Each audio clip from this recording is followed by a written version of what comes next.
लीजिए सुनिए चंद्रधर शर्मा गुलेरी की लिखी कहानी उसने कहा था। वाचन समीर गोस्वामी का है।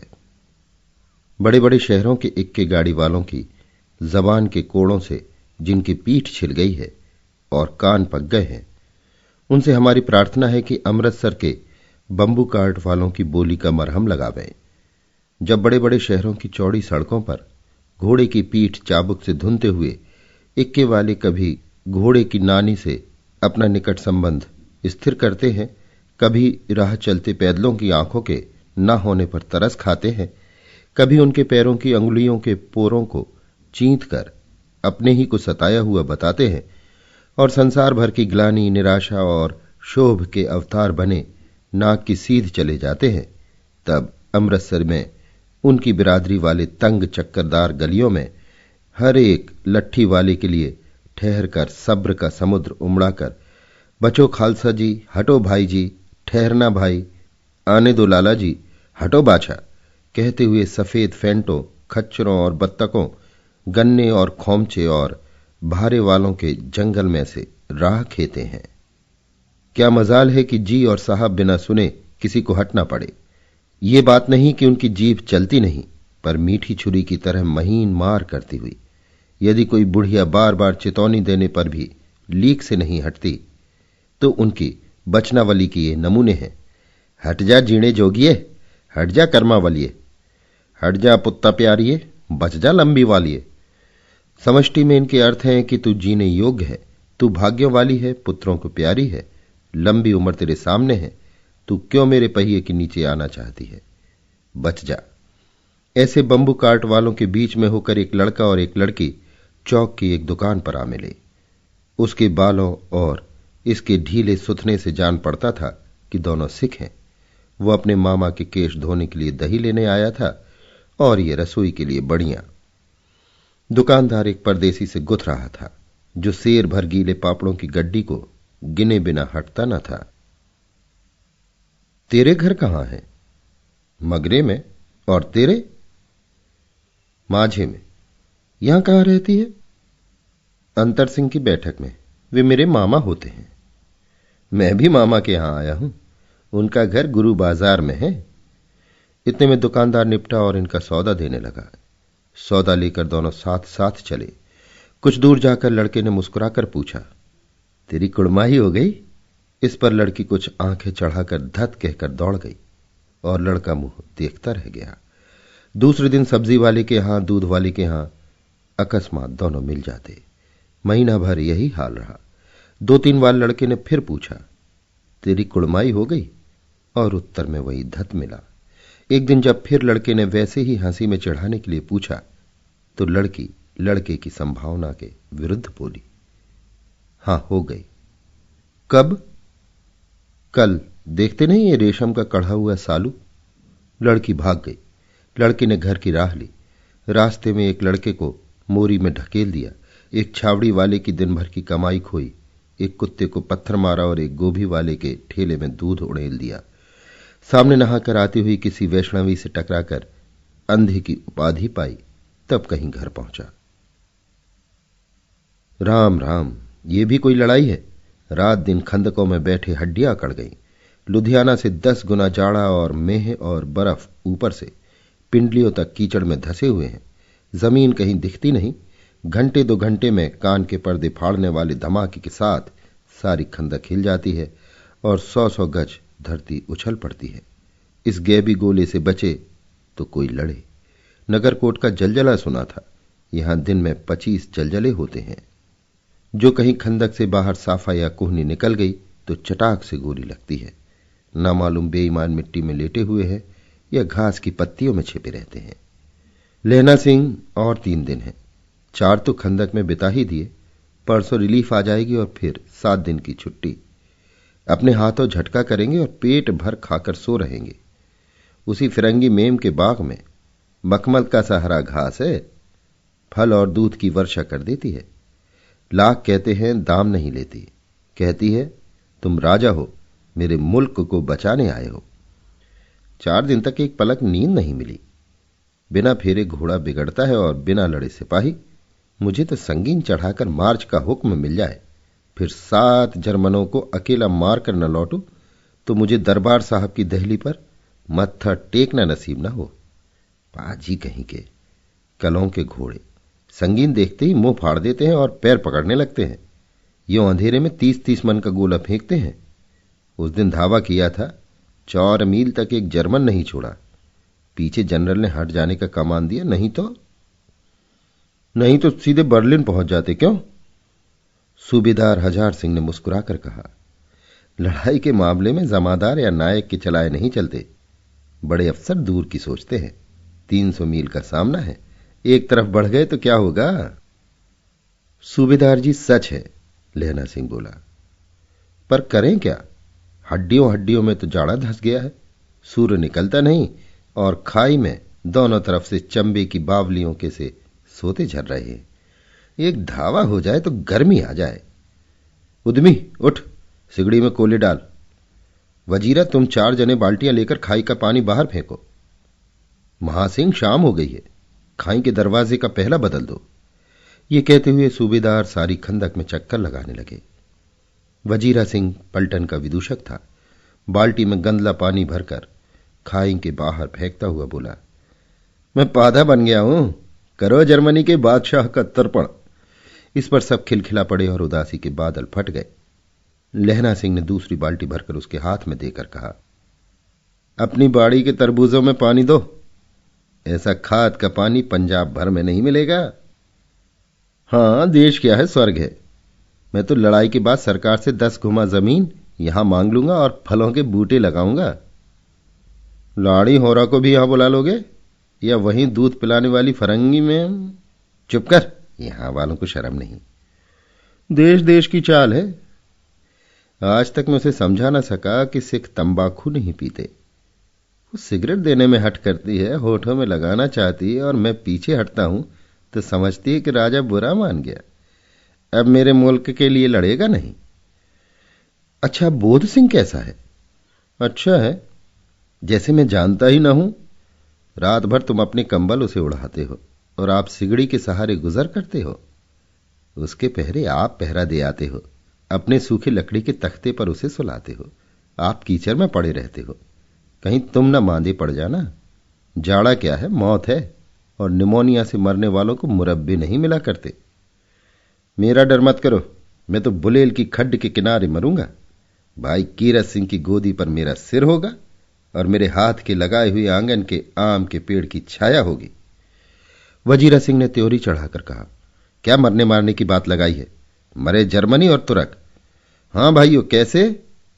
दिल्ली शहर ते पिशोर न जांदिए, कर लेना लौंगा दा बपार मणिए, कर लेना लाड़ेंदा सौदा अड़िए।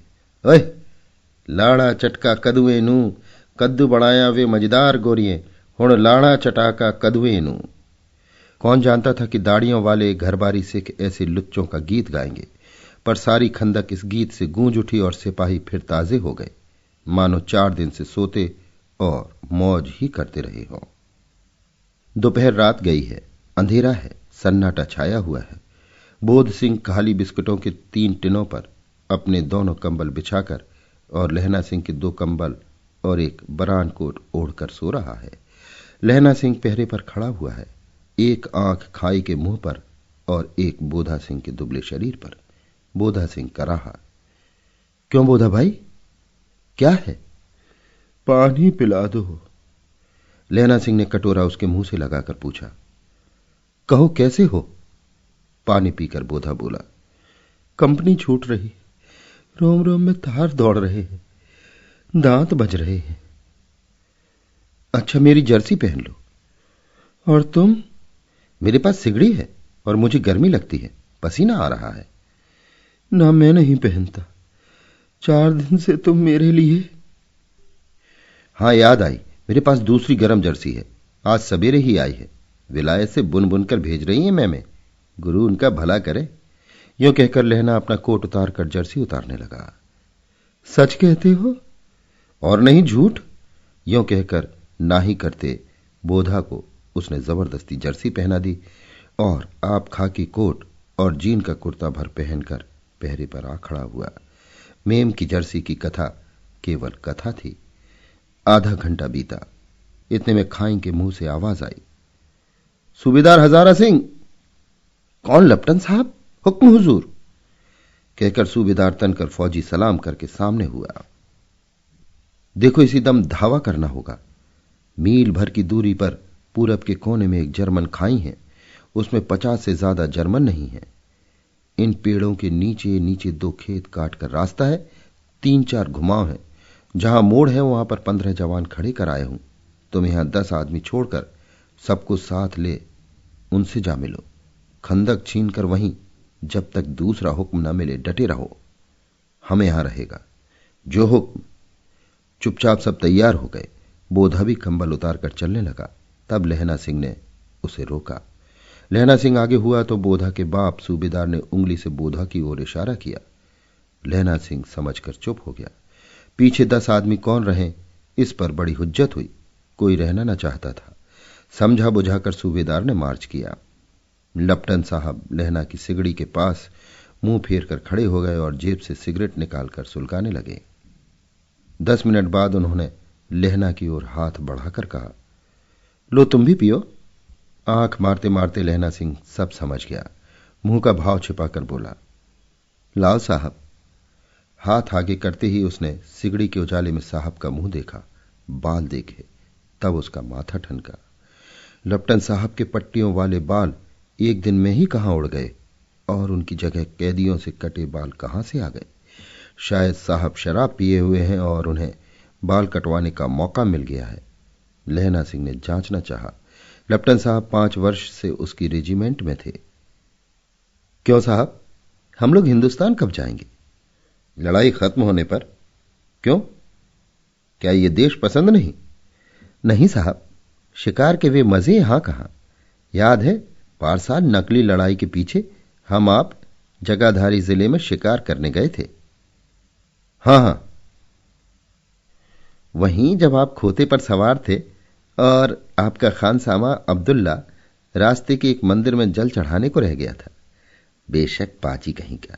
सामने से वो नील गाय निकली कि ऐसी बड़ी मैंने कभी ना देखी थी, और आपकी एक गोली कंधे में लगी और पुट्ठे में निकली। ऐसे अफसर के साथ शिकार खेलने में मजा है। क्यों साहब, शिमले से तैयार होकर उस नील गाय का सिर आ गया था ना? आपने कहा था कि रेजिमेंट की मेस में लगाएंगे। हां, पर मैंने वो विलायत भेज दिया। ऐसे बड़े बड़े सिंह 2-2 फुट के तो होंगे। हां लहना सिंह 2 फुट 4 इंच के थे। तुमने सिगरेट नहीं पिया? पीता हूं साहब, दिया सलाई ले आता हूं, कहकर लहना सिंह खंदक में घुसा। अब उसे संदेह नहीं रहा। उसने झटपट निश्चय कर लिया कि क्या करना चाहिए। अंधेरे में किसी सोने वाले से वो टकराया। कौन? वजीरा सिंह? हां, क्यों लेना, क्या कयामत आ गई? जरा तो आंख लगने दी होती। होश में आओ, कयामत आई है और लपटन साहब की वर्दी पहन कर आई है। क्या? लपटन साहब या तो मारे गए हैं या कैद हो गए हैं। उनकी वर्दी पहनकर ये कोई जर्मन आया है। सूबेदार ने इसका मुंह नहीं देखा, मैंने देखा और बातें की। सोहरा साफ उर्दू बोलता है, पर किताबी उर्दू, और मुझे पीने को सिगरेट दिया है। तो अब मारे गए, धोखा है। सूबेदार होरा कीचड़ में चक्कर काटते फिरेंगे और यहां खाई पर धावा होगा। उठो, एक काम करो, पलटन के पैरों के निशान देखते देखते दौड़ जाओ, अभी बहुत दूर न गए होंगे। सूबेदार से कहो एकदम लौट आए। खंदक की बात झूठ है। चले जाओ, खंदक के पीछे से निकल जाओ, पत्ता तक न खड़के, देर मत करो। हुक्म तो यह है कि यहीं ऐसी तैसी हुक्म की, मेरा हुक्म। जमादार लहना सिंह जो इस वक्त यहां सबसे बड़ा अफसर है, उसका हुक्म है। मैं लपटन साहब की खबर लेता हूं। पर यहां तो तुम 8 हैं। 8 नहीं, 10 लाख। एक एक अकालिया सिख 1.25 लाख के बराबर होता है। चले जाओ। लौटकर खाई के मुहाने पर लहना सिंह दीवार से चिपक गया। उसने देखा कि लपटन साहब ने जेब से बेल के बराबर 3 गोले निकाले। तीनों को जगह जगह खंदक की दीवारों में घुसेड़ दिया और तीनों में एक तार सा बांध दिया। तार के आगे सूत की एक गुत्थी थी, जिसे सिगड़ी के पास रखा। बाहर की तरफ जाकर एक दिया सलाई जलाकर गुत्थी पर रखने। इतने में बिजली की तरह दोनों हाथों से उल्टी बंदूक को उठाकर लहना सिंह ने साहब की कोहनी पर तान कर दे मारा। धमाके के साथ साहब के हाथ से दिया सलाई गिर पड़ी। लहना सिंह ने एक कुंदा साहब की गर्दन पर मारा और साहब आख मीन गॉट कहते हुए चित्त हो गए। लहना सिंह ने तीनों गोले बीन कर खंदक के बाहर फेंके और साहब को घसीट कर सिगड़ी के पास लिटाया। जेबों की तलाशी ली, 3-4 लिफाफे और एक डायरी निकालकर उन्हें अपनी जेब के हवाले किया। साहब की मूर्छा हटी। लहना सिंह हंसकर बोला, क्यों लपटन साहब, मिजाज कैसा है? आज मैंने बहुत बातें सीखी। ये सीखा कि सिख सिगरेट पीते हैं, ये सीखा कि जगाधारी के जिले में नीलगाय होती हैं और उनके 2 फुट 4 इंच के सींग होते हैं। ये सीखा कि मुसलमान खानसामा मूर्तियों पर जल चढ़ाते हैं और लेफ्टन साहब खोते पर चढ़ते हैं। पर ये तो कहो, ऐसी साफ उर्दू कहां से सीखा है?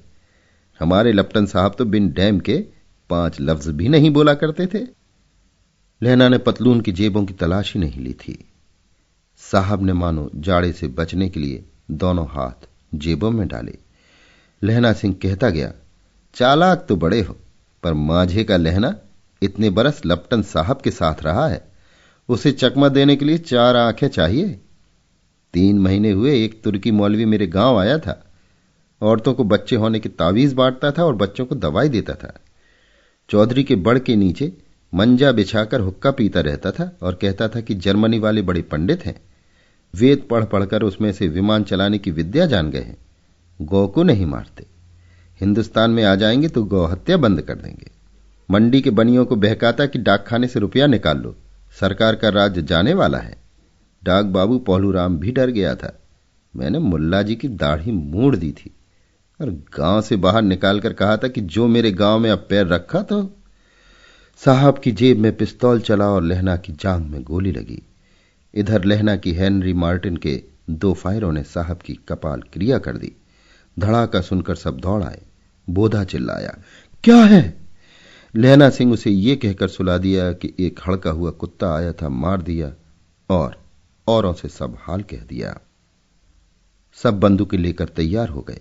लहना ने साफा फाड़कर घाव के दोनों तरफ पट्टियां कसकर बांधी। घाव मांस में ही था। पट्टियों के कसने से लहू निकलना बंद हो गया।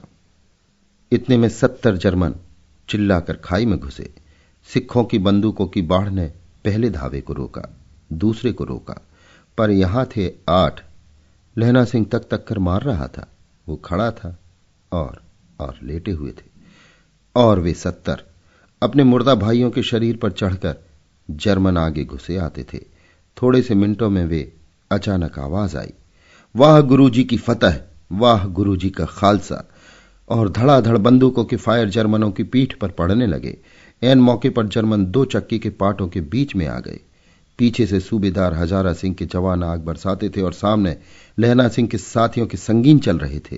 पास आने पर पीछे वालों ने भी संगीन पिरोना शुरू कर दिया।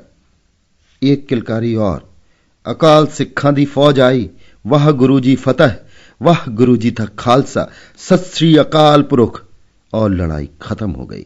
63 जर्मन या तो खेत रहे या कराह रहे थे। सिखों में 15 के प्राण गए। सूबेदार के दाहिने कंधे में से गोली आर पार निकल गई। लहना सिंह की पसली में एक गोली लगी। उसने घाव को खंदक की गीली मिट्टी से पूर लिया और बाकी का साफा कसकर कमरबंद की तरह लपेट लिया। किसी को खबर न हुई कि लहना को दूसरा घाव, भारी घाव लगा है। लड़ाई के समय चांद निकल आया था, ऐसा चांद जिसके प्रकाश से संस्कृत कवियों का दिया हुआ शय नाम सार्थक होता है, और हवा ऐसी चल रही थी जैसी वाण भट्ट की भाषा में दंत वीणोपदेशाचार्य कहलाती। वजीरा सिंह कह रहा था कि कैसे मन मन भर फ्रांस की भूमि मेरे पूटों से चिपक रही थी जब मैं दौड़ा दौड़ा सूबेदार के पीछे गया था। सूबेदार लहना सिंह से सारा हाल सुन और कागजात पाकर वे उसकी तुरंत बुद्धि को सराह रहे थे और कह रहे थे कि तू न होता तो आज सब मारे जाते। इस लड़ाई की आवाज 3 मील दाहिनी ओर की खाई वालों ने सुन ली थी। उन्होंने पीछे टेलीफोन कर दिया था। वहां से झटपट 2 डॉक्टर और 2 बीमार ढोने की गाड़ियां चलीं, जो कोई 1.5 घंटे के अंदर अंदर आ पहुंची। फील्ड अस्पताल नजदीक था। सुबह होते होते वहां पहुंच जाएंगे, इसलिए मामूली पट्टी बांधकर एक गाड़ी में घायल लिटाए गए और दूसरी में लाशें रखी गईं। सूबेदार ने लहना सिंह की जांघ में पट्टी बंधवानी चाहिए, पर उसने ये कहकर टाल दिया कि थोड़ा घाव है, सवेरे देखा जाएगा। बोधा सिंह ज्वर में बर्रा रहा था। वो गाड़ी में लिटाया गया। लहना को छोड़कर सूबेदार जाते नहीं थे। ये देख लहना ने कहा, तुम्हें बोधा की कसम है और सूबेदारनी जी की सौगंध है जो इस गाड़ी में न चले जाओ। और तुम मेरे लिए वहां पहुंचकर गाड़ी भेज देना, और जर्मन मुर्दों के लिए भी तो गाड़ियां आती होंगी। मेरा हाल बुरा नहीं है, देखते नहीं मैं खड़ा हूं, वजीरा सिंह मेरे पास है ही। अच्छा, पर बोधा गाड़ी पर लेट गया? भला आप भी चढ़ जाओ। सुनिए तो, सूबेदारनी होरा को चिट्ठी लिखो तो मेरा मत्था टेकना लिख देना, और जब घर जाओ तो कह देना कि मुझसे जो उसने कहा था वो मैंने कर दिया। गाड़ियां चल पड़ी। सूबेदार ने चढ़ते चढ़ते लहना का हाथ पकड़कर कहा, तेने मेरे और बोधा के प्राण बचाए हैं। लिखना कैसा, साथ ही घर चलेंगे। अपनी सूबेदारनी को तू ही कह देना, उसने क्या कहा था। अब आप गाड़ी पर चढ़ जाओ, मैंने जो कहा वो लिख देना और कह भी देना। गाड़ी के जाते लहना लेट गया। वजीरा पानी पिला दे और मेरा कमरबंद खोल दे, तर हो रहा है। मृत्यु के कुछ समय पहले स्मृति बहुत साफ हो जाती है। जन्म भर की घटना एक एक करके सामने आती हैं। सारे दृश्यों के रंग साफ होते हैं। समय की धुंध बिल्कुल उन पर से हट जाती है। लहना सिंह 12 वर्ष का है। अमृतसर में मामा के यहां आया हुआ है। दही वाले के यहां, सब्जी वाले के यहां, हर कहीं उसे एक 8 वर्ष की लड़की मिल जाती है। जब वो पूछता है तेरी कुड़माई हो गई, तब वो धत कहकर भाग जाती है। उस दिन उसने वैसे ही पूछा तो उसने कहा, हां कल हो गई। देखते नहीं ये रेशम के फूलों वाला सालू। सुनते ही लहना सिंह को दुख हुआ, क्रोध हुआ। क्यों हुआ? वजीरा सिंह पानी पिला दे। 50 वर्ष बीत गए। अब लहना सिंह 77 राइफल्स में जमादार हो गया है। उस 8 वर्ष की कन्या का ध्यान ही न रहा। ना मालूम वो कभी मिली थी या नहीं। 7 दिन की छुट्टी लेकर जमीन के मुकदमे की पैरवी करने वो अपने घर गया। वहां रेजिमेंट के अफसर की चिट्ठी मिली कि फौज लाम पर जाती है, फौरन चले आओ। साथ ही सूबेदार हजारा सिंह की चिट्ठी मिली कि मैं और बोधा सिंह भी लाम पर जाते हैं। लौटते हुए हमारे घर होते जाना, साथ ही चलेंगे। सूबेदार का गांव रास्ते में पड़ता था और सूबेदार उसे बहुत चाहता था। लहना सिंह सूबेदार के यहां पहुंचा। जब चलने लगे तब सूबेदार बेढ़े में से निकलकर आया। बोला, लहना, सूबेदारनी तुमको जानती है, बुलाती है, जा मिला। लहना सिंह भीतर पहुंचा। सूबेदारनी मुझे जानती है? कब से? रेजिमेंट के क्वार्टरों में तो कभी सूबेदार के घर के लोग रहे नहीं। दरवाजे पर जाकर मत्था टेकना कहा। असीस सुनी। लहना सिंह चुप। मुझे पहचाना? नहीं। तेरी कुड़माई हो गई? धत, कल हो गई। देखते नहीं रेशमी बूटों वाला सालू अमृतसर में? भावों की टकराहट से मूर्छा खुली, करवट बदली, पसली का घाव बह निकला। वजीरा पानी पिला, उसने कहा था। स्वप्न चल रहा है, सूबेदारनी कह रही है। मैंने तेरे को आते ही पहचान लिया। एक काम कहती हूं, मेरे तो भाग फूट गए। सरकार ने बहादुरी का खिताब दिया है, लायलपुर में जमीन दी है। आज नमक हलाली का मौका आया है, पर सरकार ने हम तीमियों की एक घंगरिया पलटन क्यों न बना दी, जो मैं भी सूबेदार जी के साथ चली जाती। एक बेटा है, फौज में भर्ती हुए उसे 1 ही बरस हुआ। उसके पीछे 4 और हुए, पर एक भी नहीं जिया। सूबेदारनी रोने लगी। अब दोनों जाते, मेरे भाग। तुम्हें याद है, एक दिन तांगे वाले का घोड़ा दही वाले की दुकान के पास बिगड़ गया था। तुमने उस दिन मेरे प्राण बचाए थे। आप घोड़े की लातों में चले गए थे और मुझे उठाकर दुकान के तख्ते पर खड़ा कर दिया था। ऐसे ही इन दोनों को बचाना, ये मेरी भिक्षा है। तुम्हारे आगे आंचल पसारती हूं। रोती रोती सूबेदारनी ओबरी में चली गई। लहना भी आंसू पहुंचता हुआ बाहर आया। वजीरा सिंह पानी पिला, उसने कहा था। लहना का सिर अपनी गोद में रखे वजीरा सिंह बैठा है। जब मांगता है तब पानी पिला देता है। आध घंटे तक लहना चुप रहा, फिर बोला, कौन? कीरत सिंह? वजीरा ने कुछ समझकर कहा, हां। भैया मुझे और ऊंचा कर ले, अपने पट्ट पर मेरा सिर रख ले। वजीरा ने वैसे ही किया। हां अब ठीक है, पानी पिला दे। बस अब के हाड़ में ये आम खूब फलेगा। चचा भतीजा दोनों यहीं बैठकर आम खाना। जितना बड़ा तेरा भतीजा है उतना ही ये आम है। जिस महीने उसका जन्म हुआ था उसी महीने में मैंने इसे लगाया था। वजीरा सिंह के आंसू टप टप टपक रहे थे। कुछ दिन पीछे लोगों ने अखबारों में पढ़ा, फ्रांस और बेल्जियम 68वीं सूची, मैदान में घावों से मरा, नंबर 77, सिख राइफल्स, जमादार लहना सिंह। अभी आप सुन रहे थे चंद्रधर शर्मा गुलेरी की लिखी कहानी उसने कहा था। वाचन समीर गोस्वामी का था।